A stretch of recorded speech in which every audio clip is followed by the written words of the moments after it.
Good morning, everyone.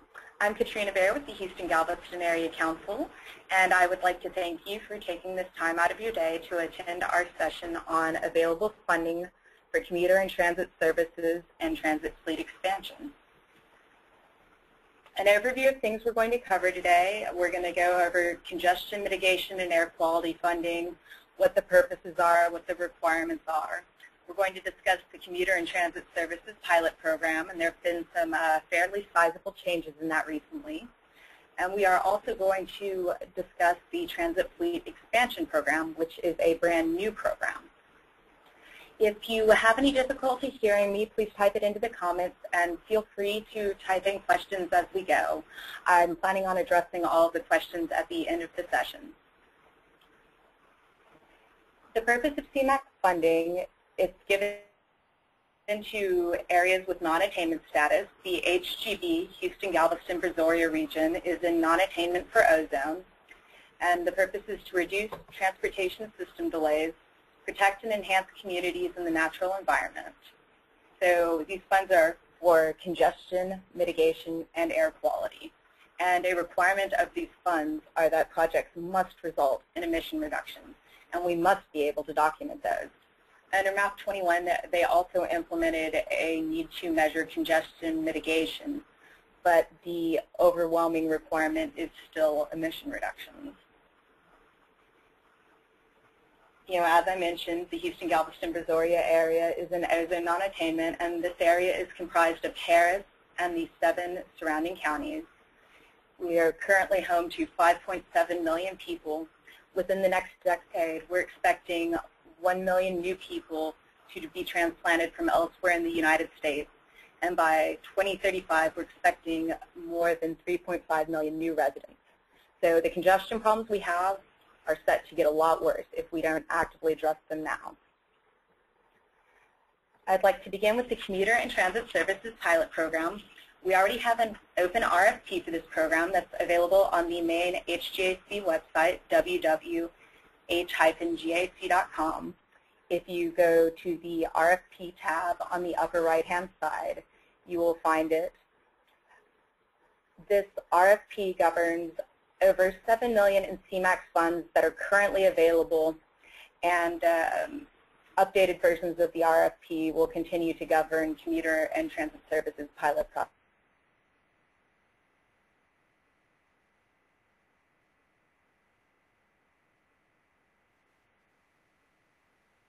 And service, and then come and seek operational support from us, we can't help. We have to be involved from the beginning. So please, if you're going to start a new service, apply for the funds. Give us a chance to help you, because it really breaks our heart when people come to us, you know, a month after they've begun a service that we would have been very happy to support, but we're no longer able to. These funds are also available for capital purchases for transit fleet expansion, but that is only for existing pilot projects that can demonstrate that demand exceeds the capacity. So if you have a previously funded pilot project and the service has grown to the point where you do not have sufficient vehicles to take care of it, this is an excellent opportunity to request funds. This RFP is open, and it's on a first-come, first-served basis. Preliminary applications are required. There's a 2-page preliminary application for operational costs, and in this application we ask you to describe the service characteristics, provide transit vehicle characteristics, tell us, you know, roughly the route you're going to be traveling, how many transit trips you anticipate per day, and the average passenger distance that you are expecting. And for the fleet expansion, there's also a 2-page preliminary application. Similarly, we ask you to describe the service that the vehicles will be used for, but there's more of a focus on the details of the vehicle that you're going to be acquiring. Now, the types of projects that tend to score best for operational funding would either be park and rides or non-transit services. Park and rides score really, really well because if you're taking a lot of people a long distance, you rack up greater emission reductions. The passenger vehicle fleet got cleaner at a much quicker rate than the heavy-duty diesel fleet, and for that reason it's become more and more difficult to show emission reductions for transit services. The way we gauge the emission reductions that are going to be produced is I will use the information you've provided in your preliminary application to project emission reductions over the first 5 years of the service. Now, even though we can only provide CMAQ funding for the first 3 years of service, we look at it over a 5-year period because these projects typically have high startup costs in the beginning, but you see most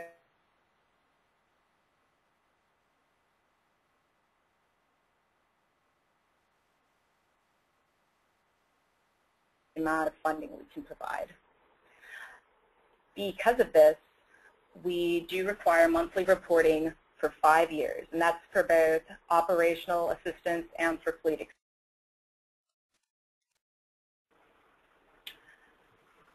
There have been a couple of changes. As far as operational support, I recently updated the NOx cost effectiveness factor.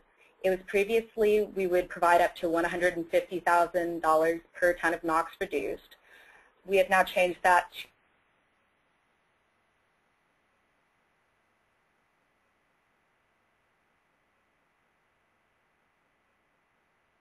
as well as the changes in the diesel fleets and tried to work out what would be a more realistic number for transit services that do a lot to mitigate congestion that we don't necessarily capture when we just do the one-off air quality calculations in the beginning.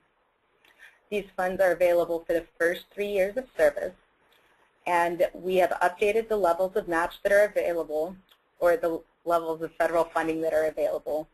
So previously we offered up to 70% in year 1 and 50% in years 2 and 3.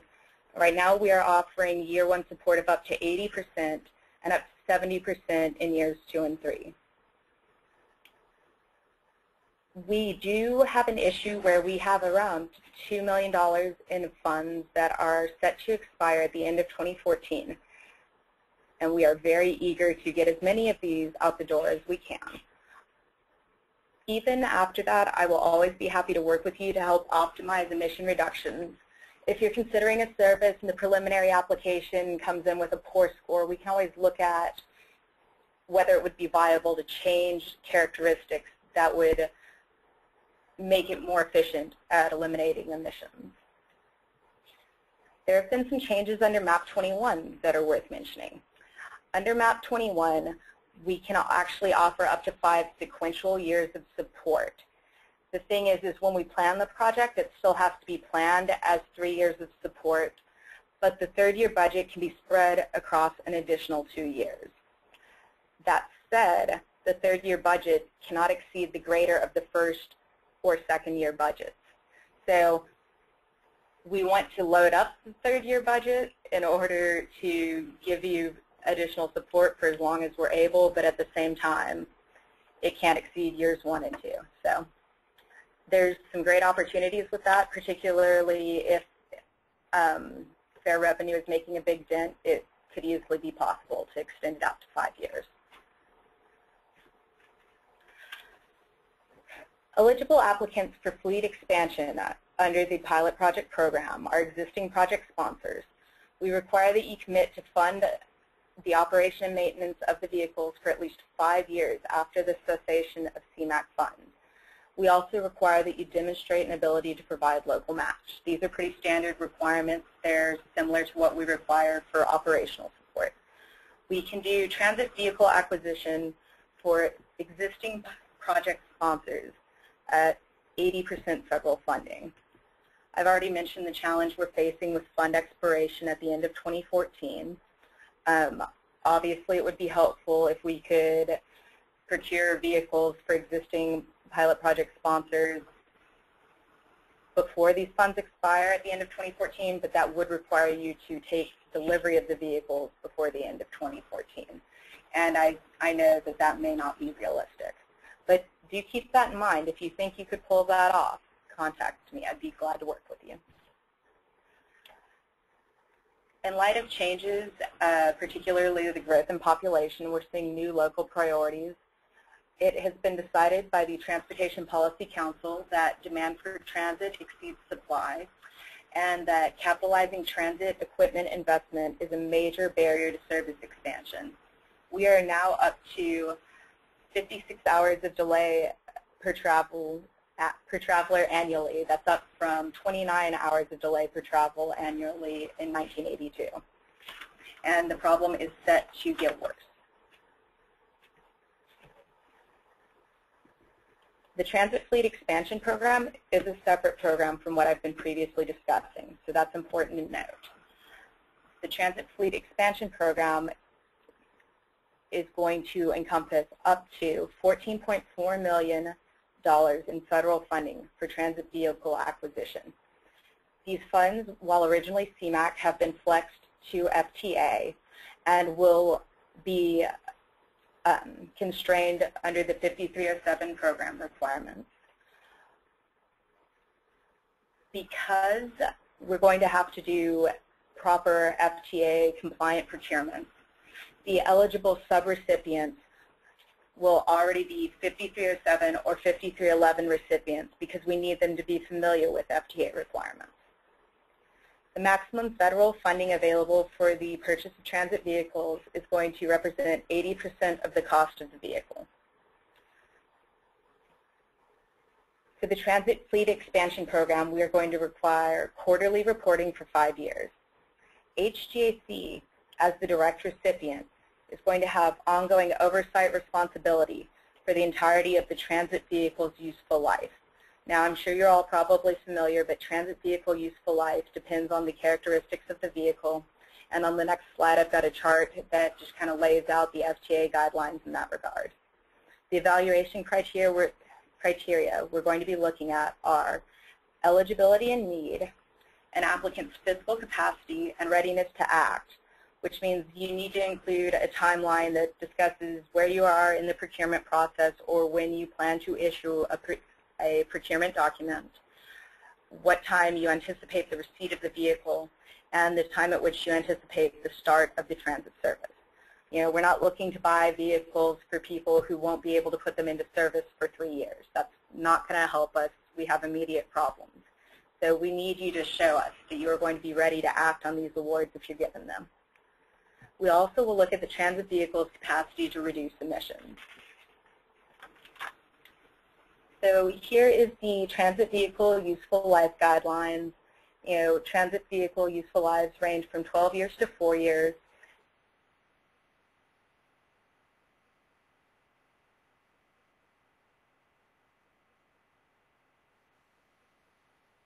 Grants.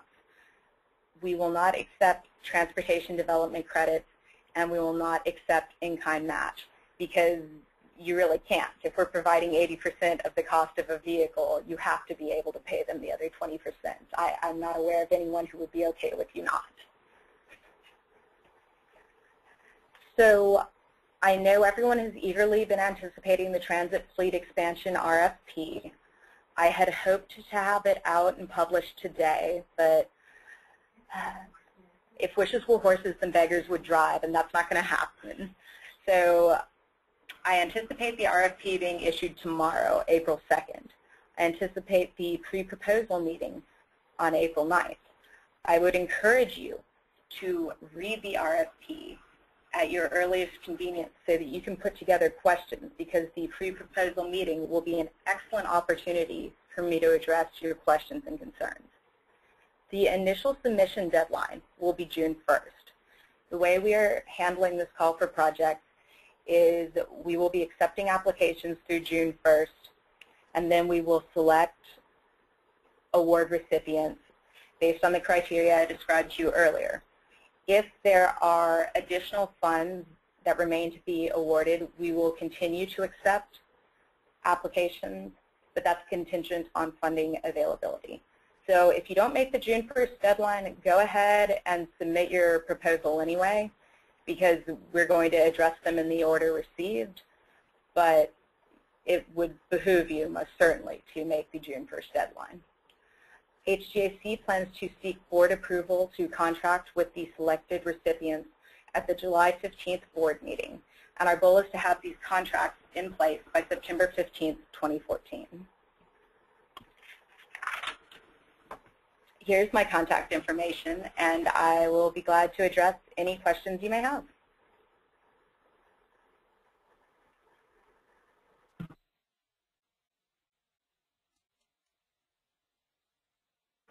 So please, feel free to type in any questions you have. And if you come up with questions later, feel free to email me or call me. I will always do my best to address your questions. And if I can't address them immediately, I'll be glad to follow up with you.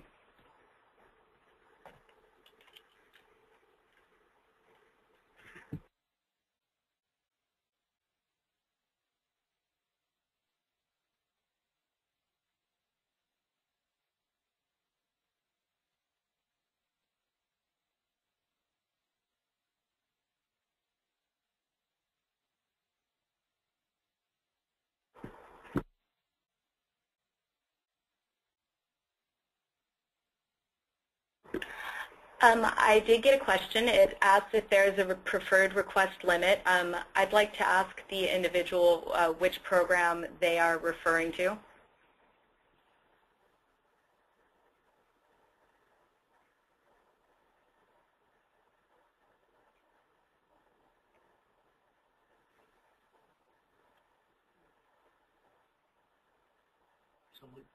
Another question, is it possible to get a copy of this presentation emailed?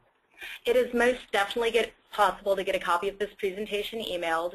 In fact, for all of you who registered, I have your contact information, and I intend to email out the presentation to you. It will also be posted on the HGAC website. And when the RFP is posted, I'd also be happy to email it to all of you.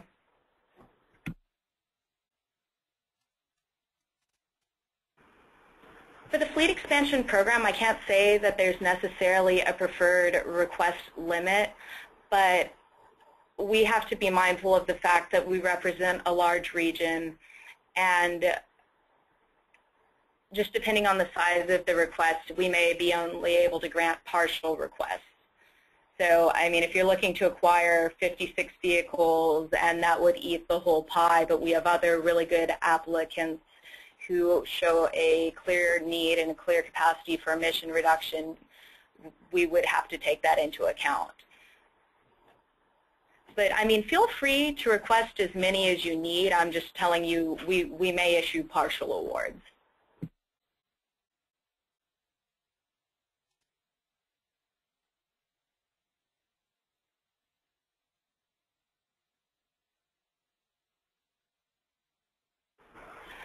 The three criteria will not be equally weighted. I believe that we weighted eligibility and need at 30 points. I believe that we are weighting physical capacity and readiness to act at 35 points. And I believe that we are weighting transit vehicle capacity to reduce emissions at 35 points. That said, you know, barring any changes, the RFP is going to be released tomorrow, and it actually lays out how we're weighing the criteria.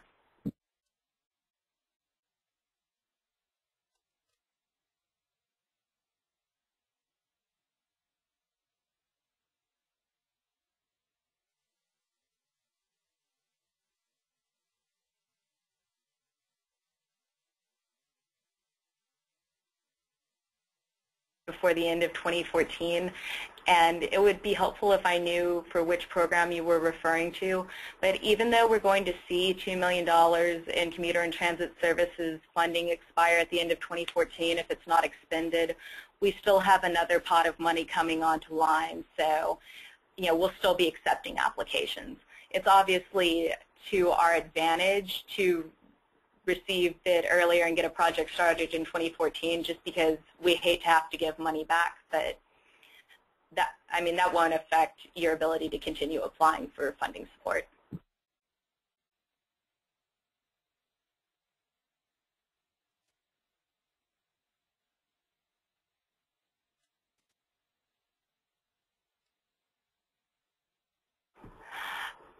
I received a question, which program would be better for an existing pilot program sponsor to apply for vehicles, and could you apply for both? I would say that the better program would I'm inclined to say would be through the Commuter and Transit Services RFP, because all you have to demonstrate there is that the demand exceeds capacity for the existing project. And not only that, you have much less confidence. It's first come, first serve, so we won't be waiting for everyone else and then comparing yours to theirs. And you have a lot less competition just because there are fewer existing pilot project sponsors. That said, I mean, you could apply for both, although I wouldn't do so for the same vehicles. So, I mean, if you apply for vehicles through the Commuter and Transit Services program and you get them, I wouldn't apply for those same vehicles through the other program, because we're obviously not going to award you twice for the same vehicles. But if you have additional need that's not related to your pilot project, I would still advise you apply through the Transit Fleet Expansion Program.